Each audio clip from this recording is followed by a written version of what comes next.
제42장. 욥이 여호와께 대답하여 이르되 주께서는 못하실 일이 없사오며 무슨 계획이든지 못 이루실 것이 없는 줄 나오니 무지한 말로 이치를 가리는 자가 누구니이까. 나는 깨닫지도 못한 일을 말하였고 스스로 알 수도 없고 헤아리기도 어려운 일을 말하였나이다. 내가 말하겠사오니 주는 들으시고 내가 주께 묻겠사오니 주여 내게 알게 하옵소서. 내가 주께 대하여 귀로 듣기만 하였사오나 이제는 눈으로 주를 배움나이다. 그러므로 내가 스스로 거둬들이고 티끌과 채 가운데에서 회개하나이다. 여호와께서 욥에게 이 말씀하신 후에 여호와께서 대만 사람 엘리바스에게 이르시되 내가 너와 네 두 친구에게 노하나니 이는 너희가 나를 가리켜 말하는 것이 내 종 욥의 말 같이 옳지 못함이니라. 그런즉 너희는 수소 7과 순양 7을 가지고 내 종 욥에게 가서 너희를 위하여 번제를 드리라. 내 종 욥이 너희를 위하여 기도할 것인즉 내가 그를 기쁘게 받으리니 너희가 우매한 만큼 너희에게 갚지 아니하리라. 이는 너희가 나를 가리켜 말한 것이 내 종 욥의 말같이 옳지 못함이라. 이에 대만 사람 엘리바스와 수아 사람 빌닷과 나아마 사람 소발이 가서 여호와께서 자기들에게 명령하신 대로 행하니라. 여호와께서 욥을 기쁘게 받으셨더라. 욥이 그의 친구들을 위하여 기도할 때 여호와께서 욥의 곤경을 돌이키시고 여호와께서 욥에게 이전 모든 소유보다 갑절이나 주신지라.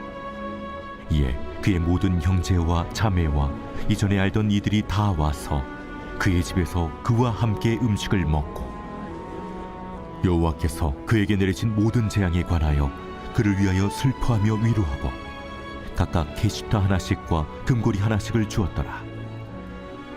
여호와께서 욥의 말년에 욥에게 처음보다 더 복을 주시니 그가 양 14,000과 낙타 6,000과 소 1,000여리와 암낙이 1,000을 두었고 또 아들 7과 딸 3을 두었으며 그가 첫째 딸은 여미마라 이름하였고 둘째 딸은 그시아라 이름하였고 셋째 딸은 게렌합북이라 이름하였으니 모든 땅에서 욥의 딸들처럼 아리따운 여자가 없었더라. 그들의 아버지가 그들에게 그들의 오라비들처럼 기업을 주었더라. 그 후에 욥이 140년을 살며 아들과 손자 4대를 보았고 욥이 늙어 나이가 차서 죽었더라.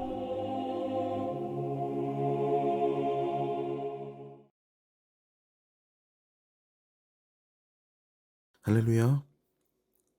오늘 우리에게 주신 하나님의 말씀은 욥기 42장 1절부터 17절까지 말씀입니다. 오늘 말씀의 제목은 곧바로 아뢰어야 하는 이유입니다. 우리 교회가 개척할 당시에는요, 코로나가 극성이어서 할 수 없이 우리는 온라인으로 예배를 시작했습니다. 그렇게 온라인으로 예배하다가 추수감사절이 되었을 즈음에 우리는 야외 예배를 드리게 되었죠. 처음으로 다 같이 모여서 대면 예배를 드리게 된 것입니다. 그날은요, 예배도 또 예배 후에 만찬도 굉장히 훌륭했지만요, 모처럼 아이들도 함께 나와서 아이들을 위한 프로그램도 같이 기획하고 진행했다는 게 참 의미가 있었습니다. 이른바 철로역정 프로그램을 진행했죠. 모든 관문이 다 재미있었는데요, 그중 제 기억에 가장 남는 프로그램은요, 하나님 도와주세요 라는 관문이었습니다. 아이들에게 도저히 맞추기 어려운 문제를 내고서 아이들에게 맞추라고 하는 거죠. 그 아이들이 울상이 될 즈음에는 문제가 있는 그 태블릿 화면 안에 있다는 그 답이 있다는 그런 힌트를 냅니다. 그리고 그 화면에는요, 하나님 도와주세요 라는 문구가 있었습니다. 물론 그날 저를 굉장히 당황스럽게 한 장면도 있었습니다. 제가 어렵다고 생각하며 낸 문제를 맞춘 학생도 있었거든요. 아무튼 그 관문은요, 그 문제의 해답을 알고 있다면 정말 어이없게 끝날 수 있는 관문이었습니다. 아무리 어려운 문제도요, 사실 문제가 되지 않았어요. 그 문제의 답을 몰라도 "하나님 도와주세요." 하면 답을 가르쳐 주는 관문이었거든요. 아이들은 후에 의미를 알아내고 굉장히 허탈해했습니다. 근데 오늘 본문이 그러합니다. 장장 37장에 걸쳐서 서술된 욥의 고난과 세 친구 그리고 엘리후와의 논쟁은요. 정말 어이없게 단숨에 끝납니다. 하나님께서 나타나셔서 그들의 입을 다물게 하죠. 하나님께서는 욥기 38장부터 41장까지 세 장에 걸쳐서 말씀하시는데요. 그렇게 하나님께서 말씀하실 때 욥과 친구들은요. 아무 말도 할 수가 없었습니다. 진리 대신 하나님이 오셨으니까 할 수 있는 말이 없는 거죠. 특히 욥의 태도를 보세요. 하나님께서 나타나시기만 하시라고 나는 진리를 따지겠다고 벼르고 있었던 그였는데요. 정작 하나님께서 폭풍우 가운데 나타나시니까요. 꼬리를 말아버립니다. 하나님과 옳고 그름을 다투겠다던 그런 용감한 투사는요. 온데간데 없고 그저 하나님께서 다 오르십니다. 전 아무것도 할 말이 없습니다.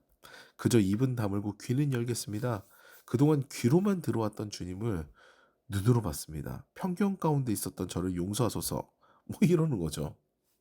하나님께서는요. 비로소 자신의 위치로 돌아간 욥의 태도에 만족하십니다. 그리고 이제는 욥의 세 친구에게 분노하시죠. 너희들은 나를 알지도 못하면서 아는 척했다. 이런 것이죠. 근데 이 개념이 참 중요한 것이요.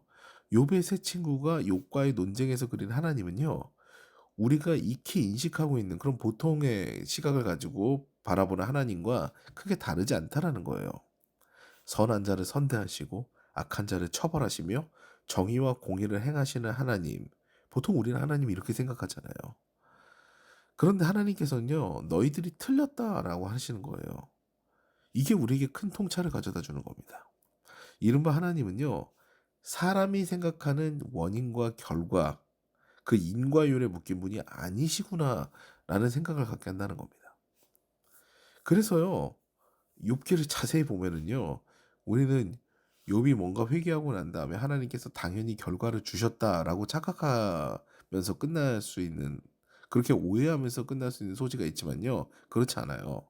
욥기는요. 부당하게 시작해서 부당하게 끝납니다.